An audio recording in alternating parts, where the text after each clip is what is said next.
All right, so we are making our brain boosting barbecue chicken salad courtesy of my good friend Tana Eamon.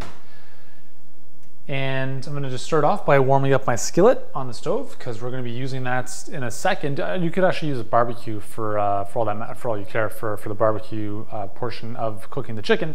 But this is actually kind of what I'm about to show you should be done several hours before you make this, or even the day before, so that it can marinate. But I'm gonna show you how it all works, and I'll just kind of pretend that it's been marinating for a day or so. So this is gonna be our marinade in here. We're gonna take the juice of about half an orange. I'm just gonna squeeze it all in. So that's pretty juiced. We're gonna take the juice of about a lime or so. This is half a lime. These limes are pretty juicy, so I'm not going too crazy with them. Some limes you get, you try to squeeze them out and nothing comes out. It's pretty annoying. This one definitely produces. I'm gonna put in some thyme. So dried thyme or fresh thyme, whichever you like. Thyme actually works really nicely. Thyme and citrus, beautiful combination for chicken. I'm gonna throw in some salt, not too much, some pepper. She also calls for some sage and some garlic powder, which I don't have, so I'm gonna just omit those. I do have some garlic, so I'll chop that up. And I'm gonna throw two cloves of garlic into this marinade. And the key with, when you're using meat, it's always nice to marinate your stuff, or as our videographer Vince calls it, serenading instead of marinating. We'll get this other clove of garlic chopped up. And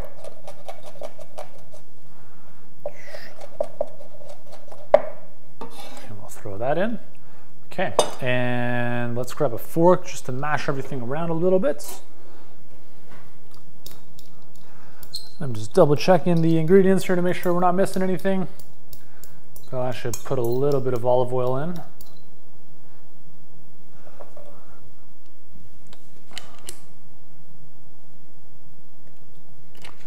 Okay.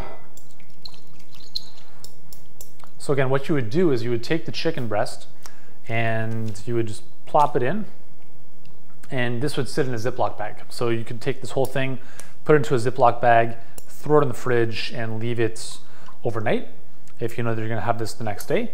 In this case, so let's just assume through the magic of time travel that we have marinated this bad boy and he is ready to hop into the pan. I'm just gonna get the inner layer there. Come on. So that's ready to go. So it's been marinating for a day. Now we're gonna go to our pan. I'm gonna use coconut oil. I had to make a game day decision there. It was almost butter, but I came back to coconut oil, so that's what we're going with. We're gonna warm up our pan, which is almost there. I'm gonna throw in some coconut oil to get it all nice and ready for the chicken. And this will take about 5 to 7 minutes. With this kind of chicken, if it's a thicker piece, you're looking at about 5 or so minutes on each side. I wouldn't recommend cooking it on a high heat if you're on the pan, just so it doesn't burn and stick to it. If you're on the barbecue, same idea, just a few minutes on each side so that we don't have any pink inside. And that's gonna be obviously very important to prevent any poisoning via salmonella. Okay, so my pan is ready. I'm gonna turn down the heat a little bit. And I've got my chicken, which has been marinating for several hours or overnight. We're gonna throw that in. And just gonna add in the extra marinade on top. Let it do its thing.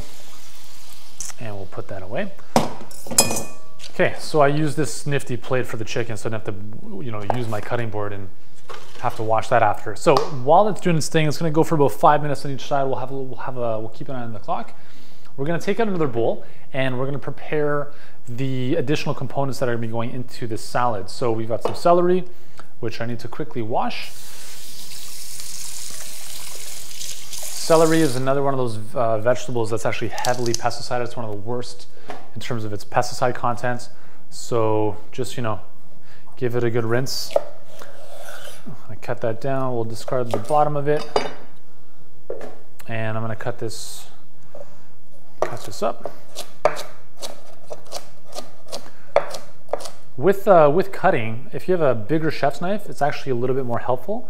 So this one, if there was another inch or so, it would be a little bit more helpful in terms of cutting stuff. Because essentially what you're doing is you're kind of using the end of it as a lever, and everything else is kind of tucked underneath. So the longer the knife, the easier it is to kind of chop through this stuff.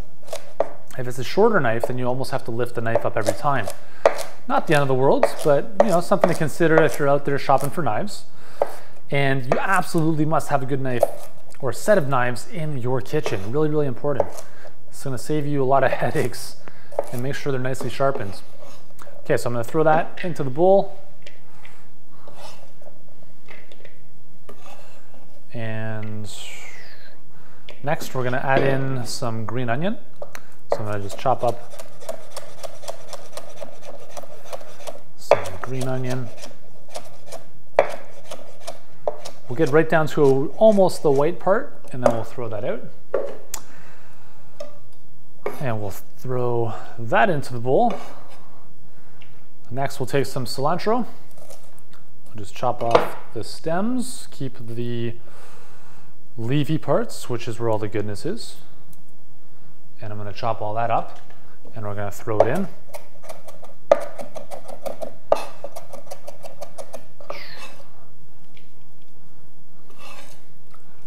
Next, we'll take about half of a red pepper. Give this a nice cube chop.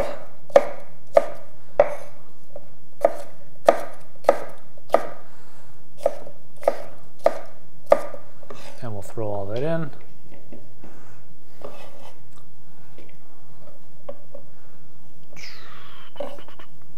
I've got some leftover black beans. These have already been rinsed and they're all good. So these are organic, they're PBA free, all that stuff.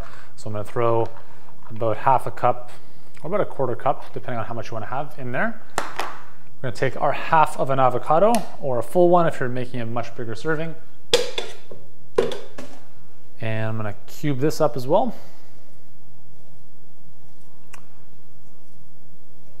And we'll just scoop this out.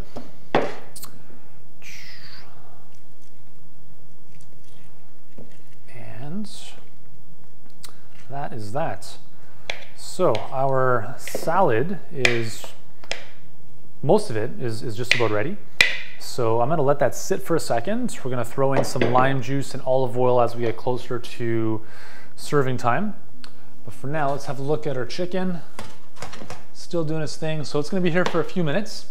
I'll turn it over in a second. So we'll let it kind of simmer, cook, flip it on each side. We'll bring it back over to the cutting board, chop it up, throw it into the salad, and then we're gonna serve it on a bed of mixed greens in just a moment. So we'll give it a few minutes and we'll come back and see how we do.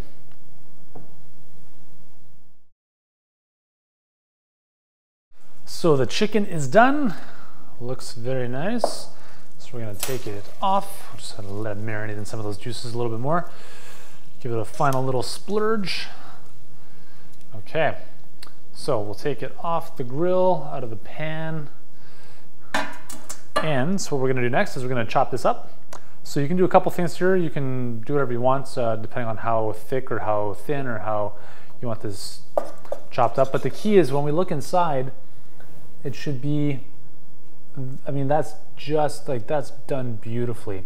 You know, it's just a tad past the pink, so it's not, you know, not raw inside. If you feel that it's still pink, or if it is still pink, just throw it back on the pan for a couple minutes and that will take care of that. So in the meantime, we'll just cut it all up into bite-sized chunks, really. You don't want to have to do too much chewing or cutting while you're eating the salad. This part actually, you know, it looks a little bit pink, so I'm gonna just discard that, just so we don't have any issues. And I'm gonna save you from seeing me put it back on the pan, but everything else looks pretty good. And we'll have a look at this one as well as we cut through it. So that's looking good. So again, the worst thing in the world is dried chicken. I mean, but obviously worse than that would be raw chicken. So, you know, if you find any parts like this is a little bit on the undercooked side, so I'll just put that there for a little bit. Maybe I'll throw it back on the grill. Back in the pan, and And I think the rest is good. That part looks a little underdone there. Okay, so we'll take this, which we know is fully cooked and not excessively dry, and we're gonna throw it into the salad.